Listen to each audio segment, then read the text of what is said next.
Hello and welcome to this week's GMBN Tech Show. What we got coming up this week? Well, DT Swiss have released some suspension with some nifty features. Nifty. Hope have got a dropper post lever. Commencal with a gravel bike. And a really cool top mod from one of you lovely lot. Okay, so starting the show this week, we've got a bit of a strange topic. It's about mountain bikers and aerodynamics. Now, this is something I care very little about. So you really do. You take this one on. Yeah, I mean, it's interesting because obviously it's a big topic along the road scene and even the gravel scene. Yeah. And, you know, air resistance does play a part with anything that's moving over 9 miles an hour, roughly. And it's said that if you're riding at over 30 mile an hour or 30 mile an hour or more, it can be 90% of your effort goes into overcoming that resistance. That's actually mad, isn't it? It is mad, isn't it? Yeah. Now, I know a lot of this research comes from the road, but it's not uncommon for downhill riders to reach a maximum of around 30, 34 mile an hour. And the average pace can be around about 17 mile an hour. Even on the cross-country circuit, we're looking at about 14 mile an hour, because obviously they're going for a longer period of time, whereas downhill is sort of, you know, gravity-oriented and shorter. So it just got me thinking, like, why don't we care about it more? Why don't we talk about this as a topic when the roadies are all over it? Why do you not care about it? But it's not about speed for me, it's about comfort. but I do care about it in the sense that over the years, which I detect we're going there, some people have sort of fought the need to be aerodynamic in mountain biking. Yeah. And I don't see the point of that.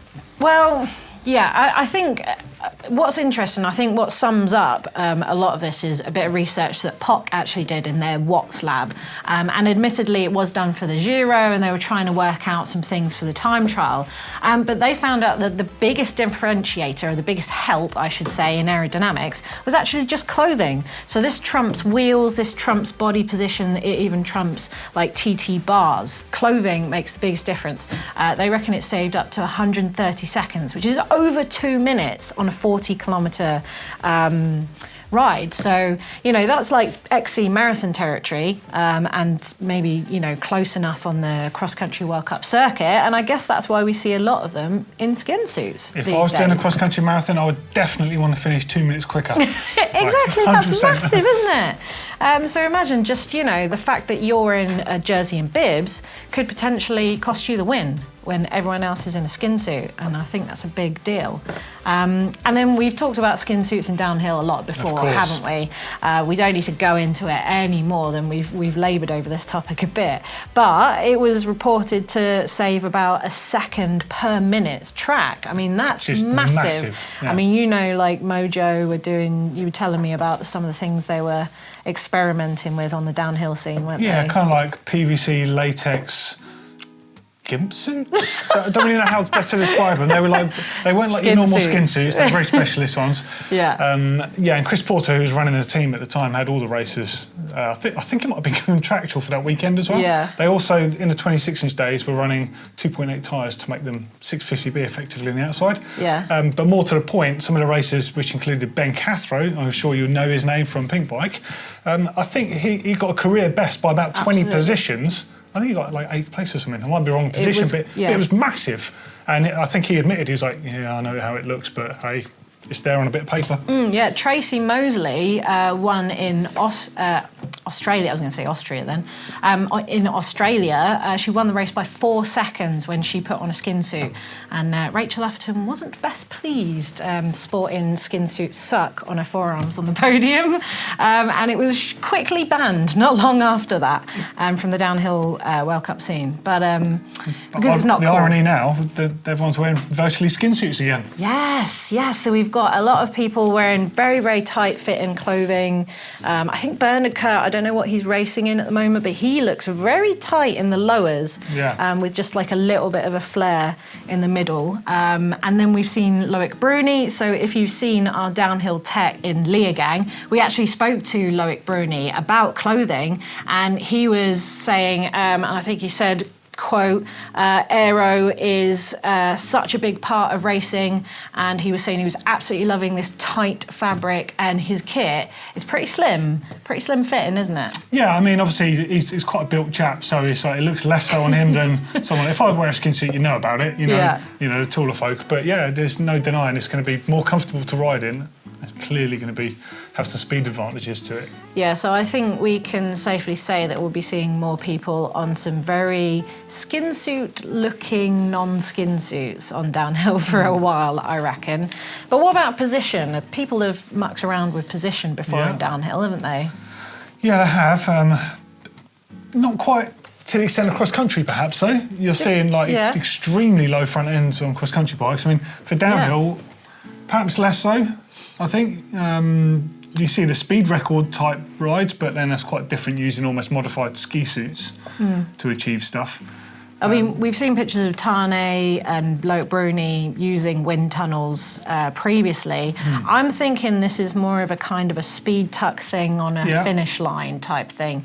You certainly, when I was watching, I was at the Tweed Valley EDR last year, so the Scottish one, and there was a really long, straight, grassy run out, and barely anyone was pedalling. And I thought it was really interesting that people were choosing to tuck because it gains more seconds than it does pedaling. But we've seen a tuck used for other reasons as well. We've also seen a tuck used, obviously, to keep speed, but sometimes between sections where, hold on, the tuck's probably quicker and you conserve energy rather than going full bore and sprinting and then going into the next section out of breath. So it's probably like a few little things handled together there.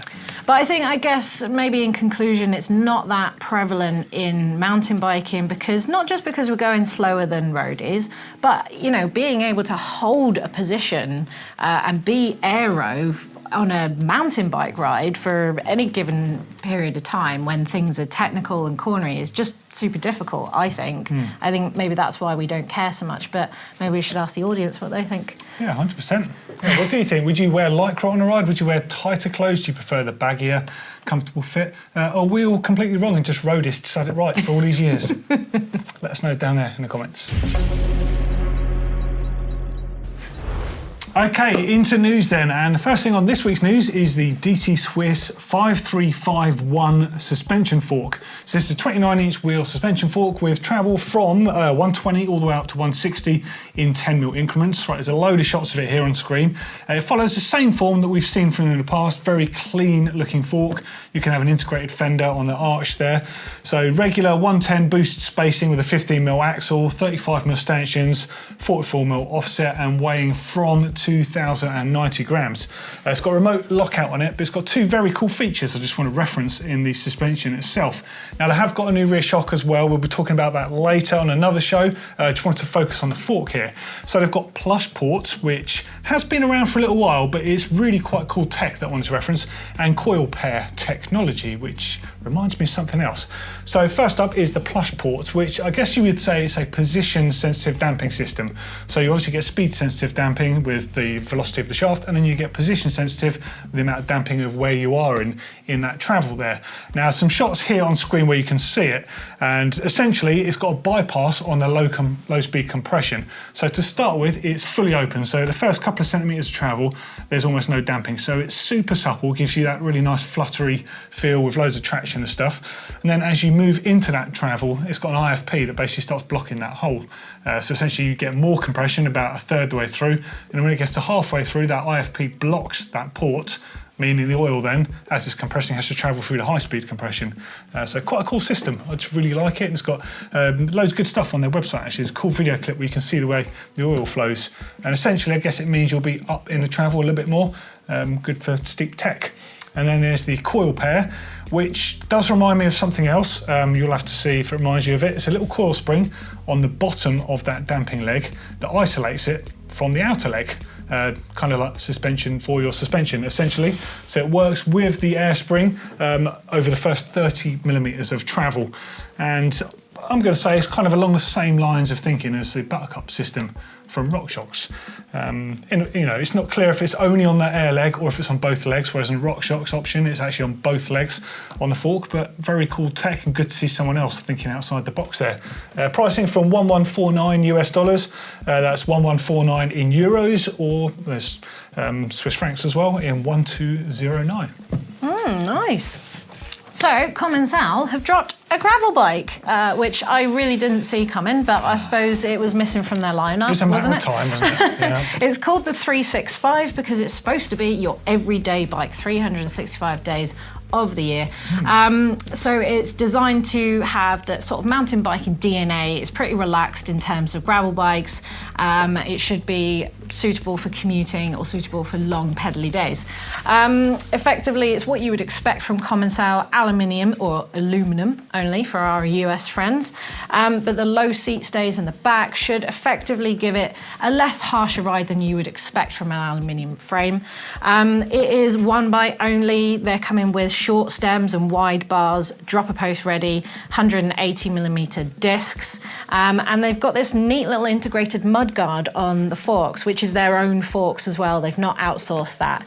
And also the geometry is size dependent, so I won't run through the numbers, but the head tube and the seat tube all change depending on every single size, which they haven't said it, but shouts to me that they're really thinking about that central position regardless of what your size is, rather than just scaling up and scaling down a front triangle.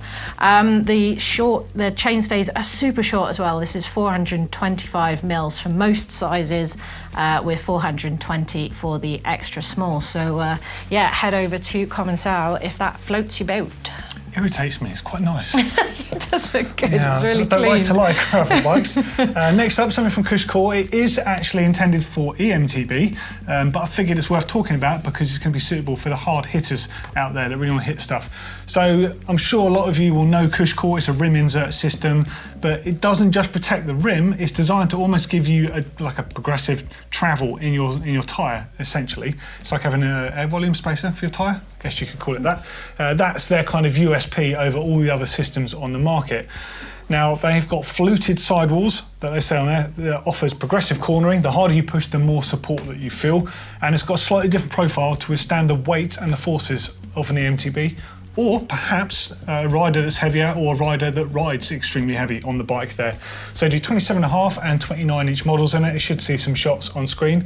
They've got an air valve notch so it can sit flat on any rim, and inner rim width compatibility 22mm to 35mm and 2.3 inch tyre up to 2.8. Now they do of course make other options, so if that doesn't suit you, on the market, they have their plus size version. They've got the EMTB, the Pro, the Trail, the XC, and a gravel option. So they're all out there. Now, they say the weights on these, 27.5, it weighs 281 grams. So a lot of sort of mullet style e-bikes out there, or 29 for $299. $160 for a set, or $80 in singles. Same pricing for no matter what the size. Now, just so you know about the weight for the 29 is 299. If you compare it to a Trail one, is 212 grams for a Trail, so it's got quite a lot more meat to it. So if you're a hard hitter or an e-bike rider, that could be your one. Interesting. So Deviate have dropped a version 2 on the Highlander. Now they've just given it a slight tweak and refresh. There's no major changes here, although they have added a small size for the first time. So basically anyone from 160 centimetres or 5'3" can now ride the Highlander. The geometry tweaks. It's now got a head angle of 65 degrees and a seat tube angle of 77. And the reach slightly extended to, say, a 460 for a medium, which is quite long, but I've heard that it's not that much of a trail bike. It definitely sits between trail and enduro, and it feels like a big bike for all the right reasons. It's largely unchanged. Obviously, it's a high pivot with the long travel rear. We've got, it used to be 150 millimeters, now 145, with a slightly more progressive curve being paired up with 100 mil forks at the front. Now, prices start at £3,120 or English pounds. $3,600 or €3,600. And this will come with a lifetime warranty and a crash damage replacement for lifetime as well, which is a new thing on their part. Very good. Nice. Yeah, good stuff. Sorry if I was just looking away then. I was looking at this very nice bearing press that you put on the script. I didn't actually see this one. Yeah, sorry, I gave that to you. Yeah, so, how do you like it? Oh, no, it's lush. Yeah, so interchangeable bearing press. So obviously when you're changing bearings on a bike, you can get big bearing presses for your bottom bracket and for your headset. You can get smaller ones to do hubs and stuff.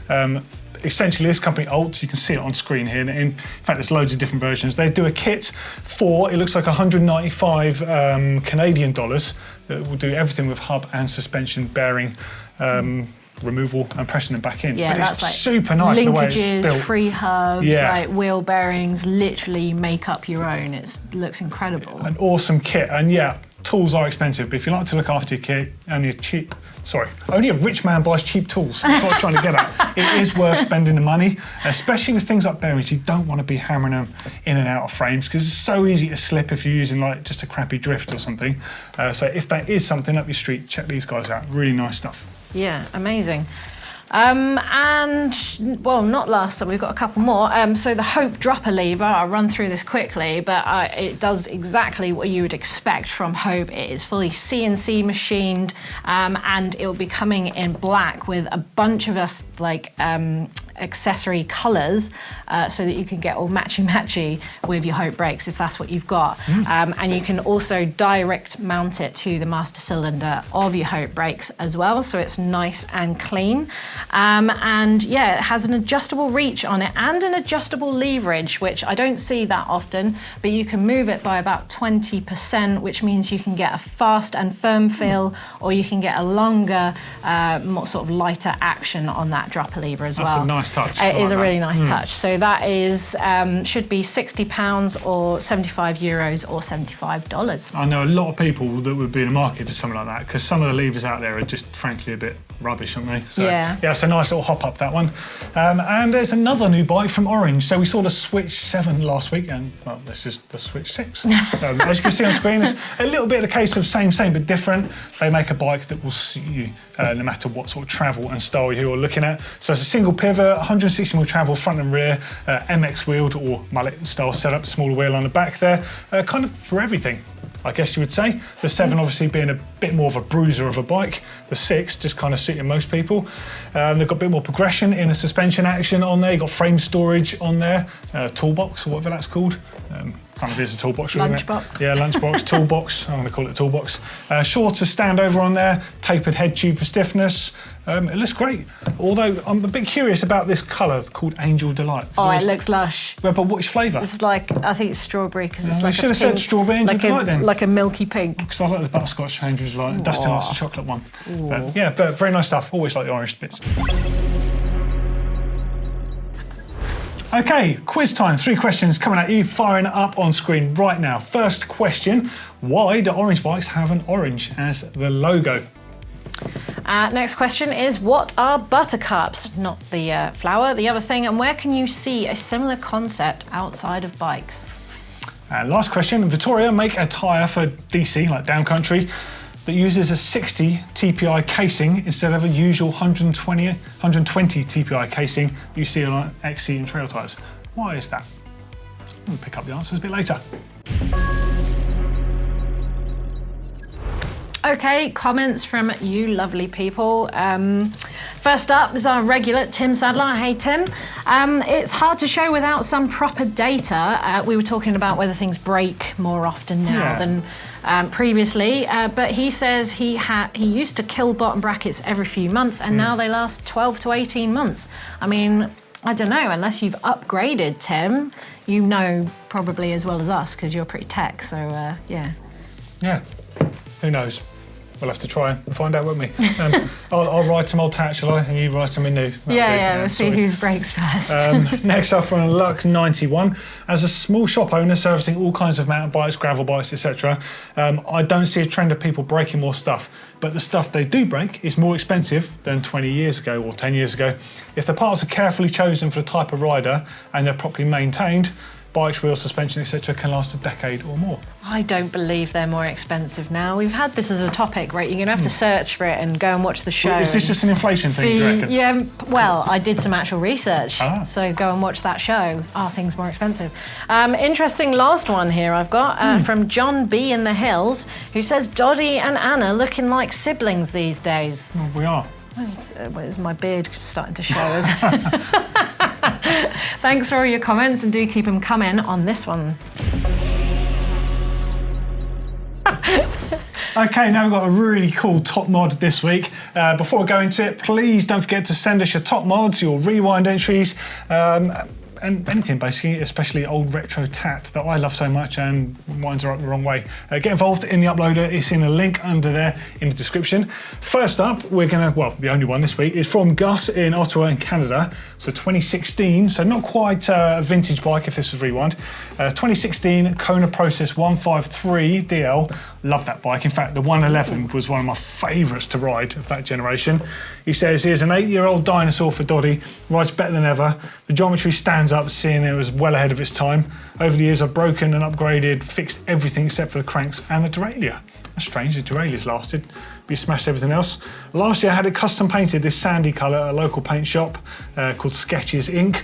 They did a phenomenal job. I tell you what, it looks really good. And I love to say, he says, I'm not afraid to say I'm emotionally connected to this bike. I'm not going to read out your full spec list, but it's got loads of great stuff on there. I mean, it's dripping with like the best stuff, and it does look really cool. And I do like that sort of sandy, aggressive fawn, angry nutmeg, whatever you want to call it. Especially with the red lyrics, I'm into that. Yeah, it's really nice. The only issue I have had with those bikes is exactly that. You've got the water bottle in the sort of the dog shit zone, haven't you, unfortunately. But yeah, it's a sick bike and they ride so well and the suspension does feel amazing on them. But that's great, yeah, and still happily shredding on a 2016 bike. Who else is riding a 2016 bike or an older bike? Come on, show it off, get involved down there. Okay, we've got some quiz answers for you. So the first question, of course, was why do orange bikes have an orange as the logo? Well, when the brand first launched, it was actually called All Range, in a kind of Range Rover type way, but being a bit more northern, saying All Range up there sounded a bit more like orange. And they just thought it lended itself better because it didn't sound like a bike range. Yeah. So they developed that, and it also enabled them to basically name their bike, the first bike, after one of their favourite film producers, which was Stanley Kubrick. So they had the orange clockwork, which I love that story. I just think it's really cool. Yeah, it's cool. I didn't know that. So what are buttercups and where can you see a similar concept? Well, it is a small unit, effectively like a bump stop, isn't it? Yeah. At the bottom of the damper and the air leg of some of the new RockShox forks. Certainly the Zeb has it, don't it? And we've seen this concept before on chainsaws, which effectively takes the vibration damping out. Exactly that. Otherwise, you'd spend all day just with your hands just vibrating. Yeah. That's kind of exactly what it does there. It's like a little vibration isolator. There it is, like a little rubber bump stop. That's simple, but very cool. And the last one is Vittoria make a tyre for downcountry, basically like XC on steroids. And it uses 60 TPI instead of 120 TPI. Why? Anyone get this? So 120 TPI threads that make up the tyre are very fine and they're very densely packed together. 60 TPI are just as densely packed together, but the threads themselves are much fatter. So you tend to see these either on cheap tyres because it's easier to produce them, or on bigger tyres like downhill tyres. But what they intelligently did was they decided to use 60 TPI casing, but keep the casing very thin. So you've got a super lightweight tyre, but you can run it at extremely low pressure. So you've got a cross-country tyre that can really handle the rough end of cross-country stuff, e.g. downcountry, and you've got all the support and more puncture protection. Very smart stuff. If you like running low pressures, check them out. It's a great concept.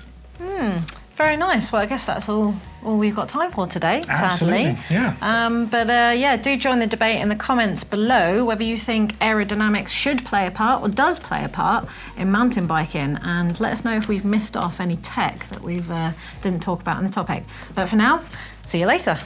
Don't forget, because it's also, right now, I'm transporting myself forward to Wednesday. I'm at Eurobike. So keep an eye out for Eurobike content coming up on the channel today and the rest of the week, depending on what we see. Hopefully it's not too much e-bikes, and hopefully it's proper bikes everywhere. No offence to e-bikers, because I love e-bikes too. Bye. Bye.